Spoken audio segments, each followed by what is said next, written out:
ओम शांति।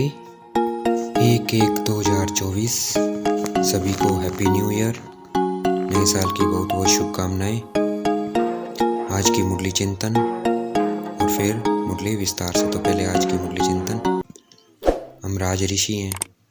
राज ऋषि कौन होता है? राज ऋषि होते हैं जो पवित्र रहते हैं। और राज ऋषि मतलब वो तो सिर्फ ऋषि होते हैं, और हम क्या है? राज ऋषि हैं। राज ऋषि अर्थात हम राज्य लेते हैं शिव बाबा से, और ऋषि अर्थात हम पवित्र रहते हैं, गृहस्थ में रहते हैं। तो इसलिए हम क्या हैं? राज ऋषि हैं। और इस राजाई प्राप्त करने का हम क्या है? पुरुषार्थ कर रहे हैं। तो हमें राजाई प्राप्त करने का पुरुषार्थ करना है, साथ में दैवी गुण भी धारण करने हैं। और वो पुरुषार्थ है जो हम राजाई प्राप्त करने का करते हैं, वो क्या है? वो ये पढ़ाई है। तो इस पढ़ाई से कभी रूठना नहीं है ना कभी, क्योंकि पढ़ाई में लड़ने झगड़ने का कोई काम नहीं है, कोई तल्लुक नहीं है पढ़ाई से। तो इसलिए हमें पढ़ाई से कभी नहीं रूठना है। कहते भी है ना, पढ़े लिखेंगे होंगे नवाब। तो इसलिए अगर नहीं पढ़ेंगे लिखेंगे तो क्या हो जाएंगे? खराब हो जाएंगे, राजाई मिलेगी नहीं। तो इसलिए हमें सदा अपनी उन्नति का ख्याल करना है। चलन पर अपने बहुत अटेंशन देना है। हमें देवताओं जैसा बनना है, तो चलन भी हमारी बहुत रॉयल होनी चाहिए। देवताएं बहुत मीठे हैं, तो हमें भी बहुत मीठा बनना है। मुख से ऐसे बोल निकले जो सबको मीठे लगे। हमें कभी किसी को दुख नहीं देना है।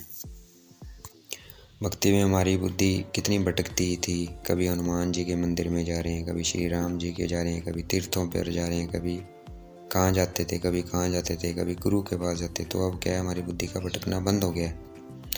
अब हमारी बुद्धि को एक ठिकाना मिल गया है। हमें वेद के बाप को याद करना है। बुद्धि हमारे कहाँ रहे? हमेशा परम धाम में, शिव बाबा के पास। मुक्ति और जीवन मुक्ति अर्थात सुतयुग में रहे हमारी बुद्धि। सृष्टि के आदि मध्य अंत की नॉलेज किसी को नहीं है, सिर्फ शिव बाबा को है। इसीलिए शिव बाबा को क्या कहते हैं? नॉलेजफुल कहते हैं। साइंटिस्ट क्या कहते हैं? शास्त्रवादी क्या कहते हैं? अभी तो बहुत समय पड़ा है, बहुत समय पड़ा है। बहुत समय नहीं पड़ा है, बस परिवर्तन होने ही वाला है। उससे पहले पहले हमें अनुभव करना है सतयुग को। सतयुग का अनुभव अभी यहीं करना है। और फिर जब हम वैसा बन जाएंगे तो क्या नई दुनिया में चले जाएंगे, और वहाँ जाकर फिर हम प्रारब्ध भोगेंगे। सतयुग क्या है? प्रारब्ध है आपके पुरुषार्थ की। कृष्ण को क्या बोलते हैं? लॉर्ड कृष्णा बोलते हैं। गॉड नहीं बोलते हैं, लॉर्ड बोलते हैं। क्योंकि मालिक तो वही बनते हैं, शिव बाबा तो बनते नहीं है विश्व के मालिक।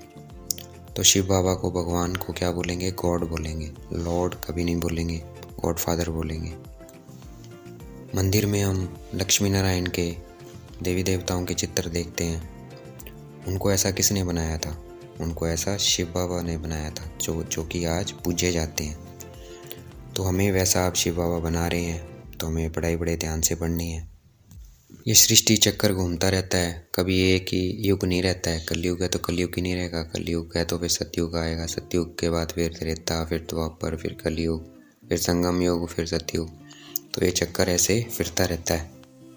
नथिंग न्यू, जो कल पहले हुआ था वही होगा। हमारे हाथ में सिर्फ पुरुषार्थ है, हमें पुरुषार्थ करना है।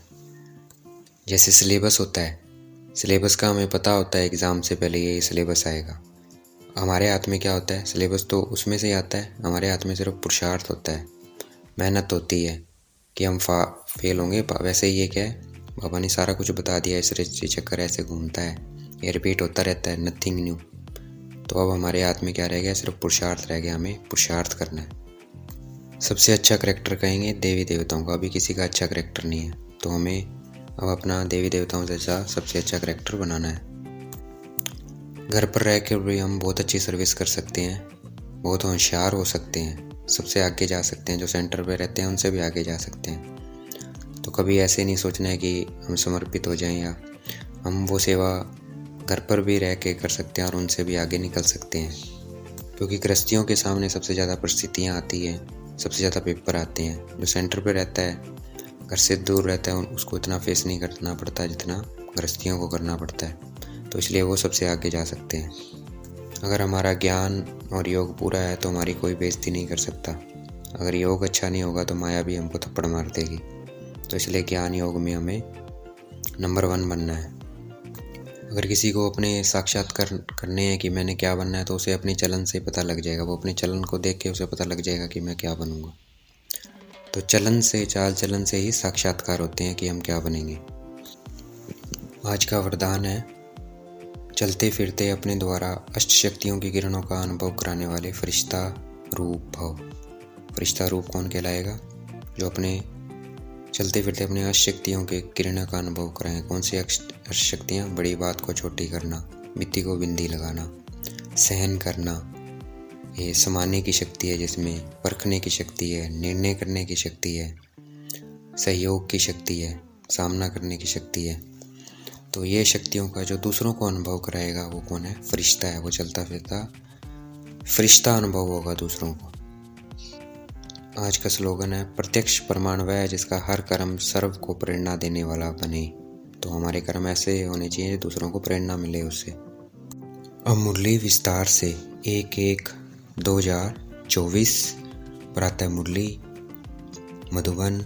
ओम शांति बाप दादा। ओम शांति मीठे बाप दादा। मीठे बच्चे, तुम राज ऋषि हो। तुम्हें राजाई प्राप्त करने के लिए पुरुषार्थ करना है, साथ साथ दैवी गुण भी जरूर धारण करने हैं। प्रश्न है, उत्तम पुरुष बनने का पुरुषार्थ क्या है?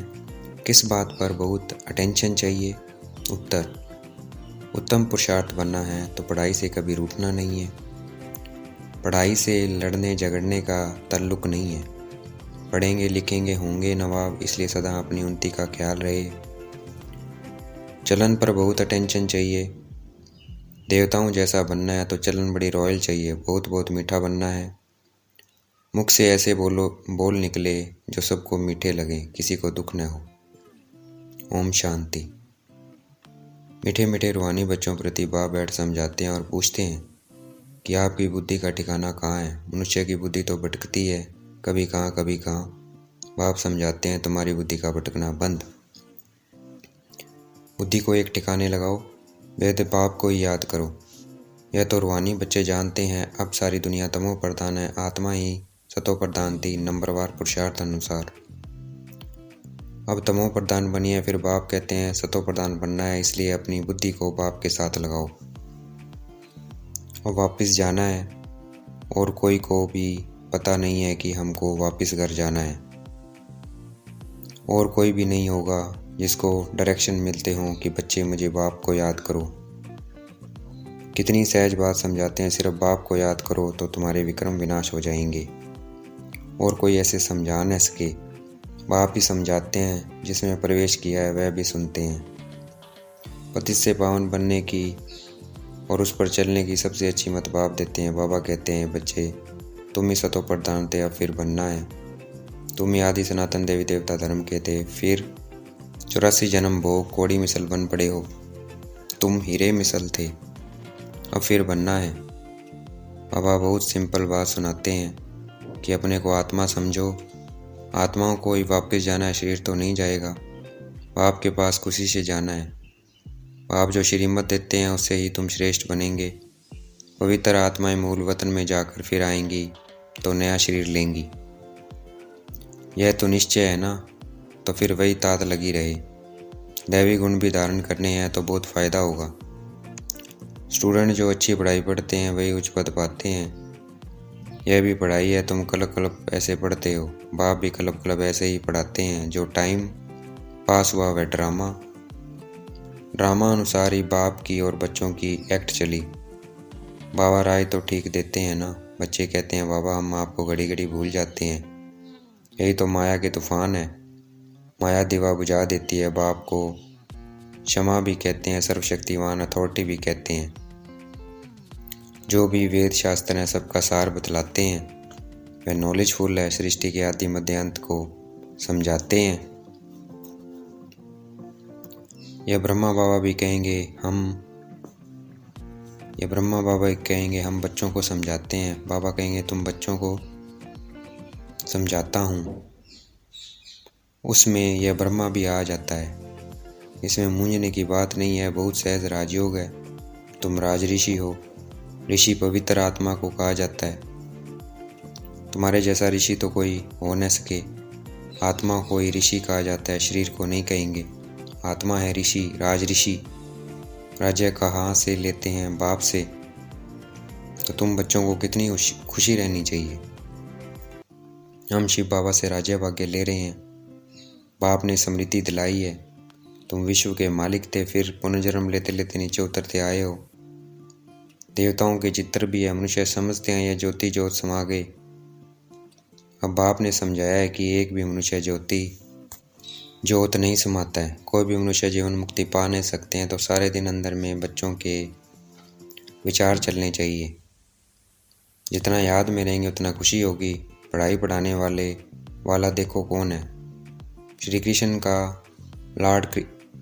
को लॉर्ड कृष्ण भी कहते हैं। भगवान को कभी लॉर्ड नहीं कहेंगे, उनको गॉड फादर ही कहते हैं। वह हेवनली गॉड फादर तुमको अब दिल से लगता है कि वही हेवनली गॉड फादर हेवन अर्थात देवी राजधानी स्थापन कर रहे हैं। सतयुग में दूसरा कोई धर्म था नहीं। चित्र भी इन देवताओं के हैं। उनको ही आदि सनातन देवी देवता कहा जाता है। यह विश्व के मालिक थे। उनको कहेंगे सतयुगी। तुम हो संगम युगी। तुम जानते हो बाबा हमको राइटियस बनाते हैं। तुम राइटियस बनते जाते हो। विकारी को अनराइटियस कहा जाता है। ये देवताएं पवित्र हैं। लाइट भी पवित्रता की दिखाई है। अनराइटियस माना एक भी कदम राइट नहीं है। शिवालय से उतर वैशाल्य में आ जाते हैं। यह बातें कोई नया समझ न सके जब तक तुम उनको बाप का परिचय अच्छी तरह न दो कि वह हेवनली गॉड फादर। हेवन और हेल दोनों अक्षर हैं। सुख और दुख, स्वर्ग और नरक। तुम जानते हो भारत में सुख था, अभी दुख है। फिर बाप आकर सुख देते हैं। अब दुख का समय खत्म होना है। बाबा बच्चों के लिए सुख की सौगात ले आते हैं। सबको सुख देते हैं।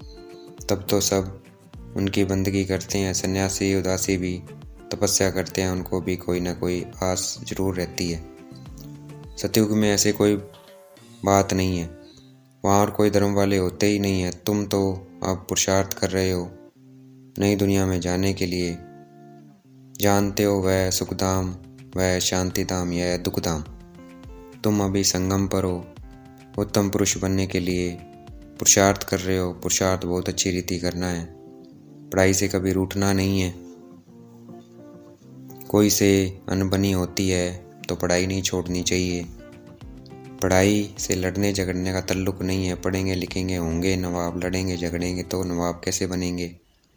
फिर तमो प्रधान चलन हो जाती है। हर एक को अपनी उन्नति का ख्याल करना चाहिए। बाबा कहते हैं यह आत्माओं बाप को याद करो तो विक्रम विनाश होंगे और दैवी गुण भी धारण होंगे।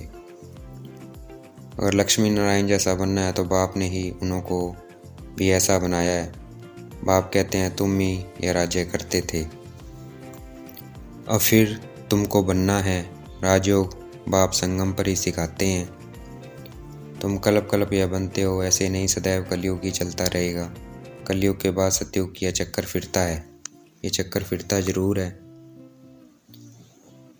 संगम युग में मनुष्य कम थे। अब फिर कलयुग के बाद सतयुग यह चक्कर फिरता जरूर है। सतयुग में मनुष्य कम थे। संगम युग पे तो बहुत है। सतयुग में मनुष्य कम थे, अब फिर जरूर कम होने चाहिए। यह तो सहज समझने की बातें हैं। बीती हुई कहानी सुनाते हैं। छोटी सी कहानी है, वास्तव में है बड़ी, परंतु समझने में छोटी है। 84 जन्मों का राज है। तुमको भी आगे मालूम नहीं था। अब तुम समझते हो। हम पढ़ रहे हैं। यह संगम युग की पढ़ाई। अब ड्रामा का चक्कर फिर कराया है। फिर सतयुग से लेकर शुरू होगा। इस पुरानी सृष्टि को बदलना है। कलयुग जंगल का विनाश होगा। फिर सतयुगी फूलों का बगीचा होगा। सतयुग फूलों का बगीचा होगा। फूल दैवी गुण वालों को कहा जाता है। कांटे असुरी गुण वालों को कहा जाता है। अपने को देखना है, मेरे में कोई अवगुण तो नहीं है। अभी हम देवता बनने लायक बन रहे हैं तो दैवी गुण जरूर धारण करना पड़े। बाप टीचर सतगुरु बनकर आते हैं तो करैक्टर जरूर सुधारना पड़े। मनुष्य कहते हैं सबके करैक्टर खराब हैं, लेकिन अच्छा करैक्टर किसका कहा जाता है यह भी नहीं जानते हैं। तुम समझ सकते हो इन देवताओं के करैक्टर अच्छे थे। यह कभी किसी को दुख नहीं देते थे। कोई की चलन अच्छी होती है तो कहते हैं यह तो जैसे देवता है, इनके बोल कितने मीठे हैं। बाप कहते हैं तुमको देवता बनाता हूँ तो तुमको बहुत मीठा बनना पड़े, दैवी गुण धारण करने हैं, जो जैसा है वैसा ही बनाएंगे। तुम सबको टीचर बनना है, टीचर के बच्चे टीचर, तुम पांडव सेना हो ना। पंडों का काम है सबको रास्ता बताना, दैवी गुण धारण करने हैं, गृहस्थ व्यवहार में भी रहना है। घर में भी सर्विस कर सकते हो, जो आएंगे टीच करते रहेंगे, पढ़ाते रहेंगे। ऐसे बहुत हैं जो अपने पास गीता पाठशाला खोल बहुतों की सर्विस करते रहते हैं। ऐसे नहीं कि यहाँ आकर बैठना है, कन्याओं के लिए तो बहुत सहज है। मास 2 चक्कर लगाया फिर गए घर का संन्यास तो नहीं करना है। तुमको घर से बुलावा आता है तो जाते हो, तुमको मना नहीं है। इसमें कोई घाटे की कमी की बात नहीं है, और भी उमंग आएगा। हम भी अभी होशियार हुए हैं, घर वालों को भी आप सामान बनाकर साथ ले जाएंगे। ऐसे बहुत जगह घर में रहकर भी सर्विस करते हैं तो होशियार हो जाते हैं। बाप मुख्य बात समझाते हैं कि अपने को आत्मा समझो और मुझ बाप को याद करो। अपनी उन्नति करनी है, घर में रहने वालों की यहाँ रहने वालों से अच्छी उन्नति हो सकती है। घर में रहने वालों की यहाँ पर रहने वालों से अच्छी उन्नति हो सकती है। तुमको कभी मना नहीं की जाती है कि घर में नहीं जाओ। उनको भी कल्याण करना है। जिसका कल्याण करने की आदत पड़ जाती है वह रह नहीं सकते हैं। ज्ञान और योग पूरा है तो कोई भी बेइज्जती नहीं कर सकते हैं। योग नहीं है तो माया भी थप्पड़ लगाती है। तो घर गृहस्थ में रह कमल फूल समान पवित्र जरूर बनना है। बाबा तो फ्रीडम देते हैं, भल घर में भी रहो। सब यहाँ आकर कैसे रहेंगे? जितने आते हैं उन्हों के लिए उतने मकान आदि बनाने पड़ते हैं। कल पहले जो कुछ हुआ वह रिपीट होता रहेगा। बच्चे भी वृद्धि को पाते रहेंगे। ड्रामा बिगड़ कुछ होने का नहीं है। यह जो लड़ाइयाँ आदि लगती है, इतने मनुष्य आदि मरते हैं, यह सब ड्रामा में नूंद है। जो पास्ट हुआ वह फिर रिपीट होगा। तो कलब समझाया है वही अब समझाऊंगा। मनुष्य बल क्या भी विचार करें, मैं तो वही पाठ बजाऊंगा जो मेरा नूंदा हुआ है। ड्रामा में कम जास्ती हो नहीं सकता है। जो कल पहले पढ़े थे वही पढ़ेंगे। हर एक की चलन से साक्षात्कार भी होता रहता है। यह क्या पढ़ते हैं, क्या पद पाएंगे। अच्छी सर्विस करते हैं, समझो अचानक एक्सीडेंट हो जाता है तो जाकर अच्छे कुल में जन्म लेंगे, बहुत सुखी रहेंगे। जितना सुख बहुतों को दिया उतना उनको भी मिलेगा। यह कमाई कभी जाती नहीं है। सतयुग में तो जहाँ जीत वहाँ जन्म होगा। सतयुग में तो जहाँ जीत वहाँ जन्म होगा। बहुतों को सुख दिया होगा तो golden spoon in the mouth मिलेगा। उससे कम तो सिल्वर, उससे कम पीतल का मिलेगा। समझ में तो आता है ना कितना हमारा योग है। राजा रानी प्रजा सब बनने वाले हैं। अच्छी रीति नहीं पढ़ेंगे, मधुबन दैवी गुण धारण नहीं करेंगे तो पद कम हो जाएगा। अच्छे व बुरे कर्म जरूर सामने आते हैं। आत्मा को मालूम है हम कहाँ तक सर्विस कर रहे हैं। अगर अब शीर छूट जाए तो क्या पद पाएंगे। अभी तुम पढ़कर सुधर रहे हो। कोई तो बिगड़ते भी हैं तो कहेंगे इनकी तकदीर में नहीं है। बाबा तो कितना ऊंच बनाते हैं। साईं के घर से कोई खाली न जाए। अभी साईं तुम्हारे सम्मुख है। कोई को तुम 2 अक्षर भी सुनाओ वह भी प्रजा में आएगा जरूर। देवी देवता धर्म वाले अब तक आते रहते हैं, परंतु अब पतित हो कारण अपने को हिंदू कहलाते हैं। तुम्हारी बुद्धि में यह ज्ञान ऐसे है जैसे बाबा के पास है।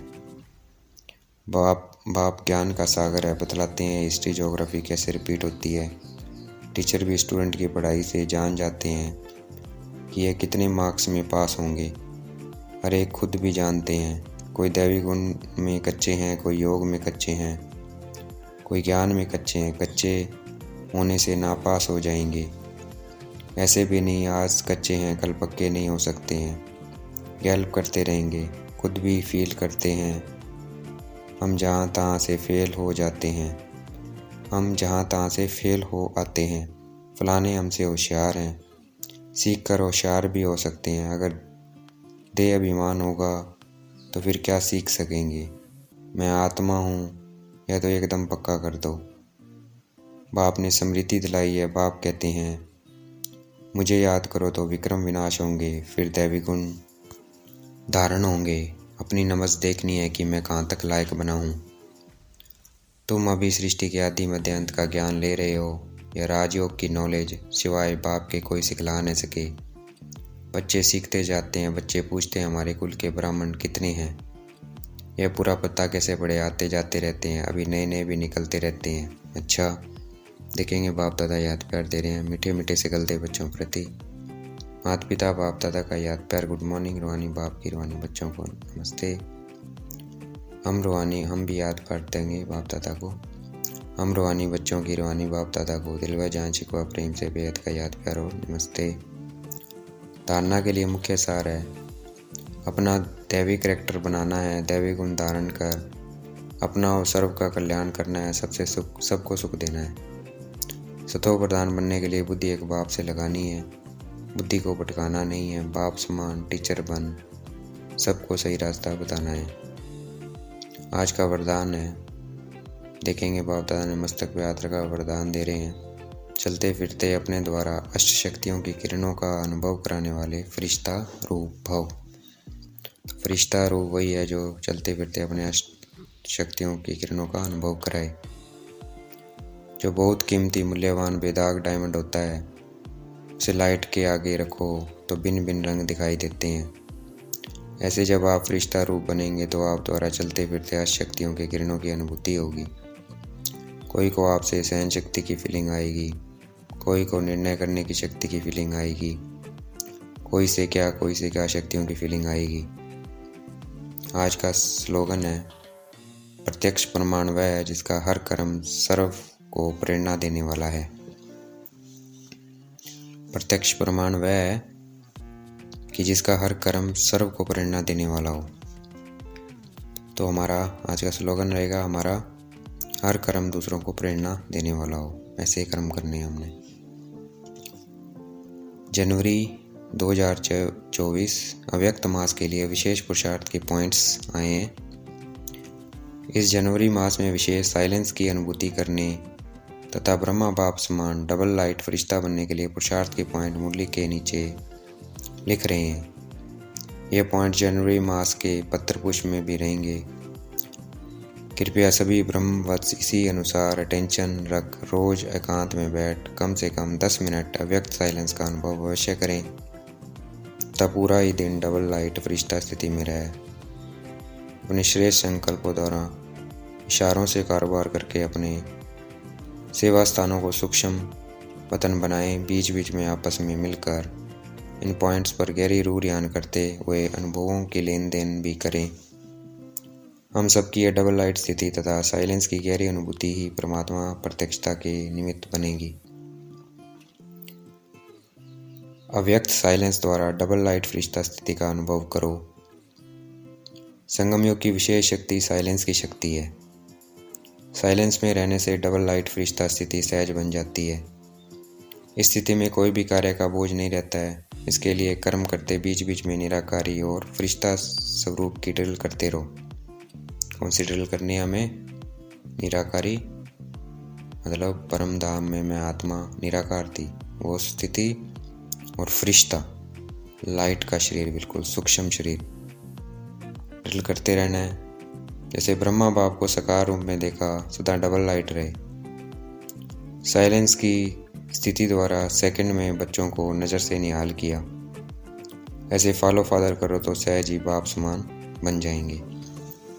तो हमें क्या करना है? निराकारी और फरिश्ता रूप की ड्रिल करते रहना है। अच्छा, ओम शांति। शुक्रिया मीठे बाबा, शुक्रिया।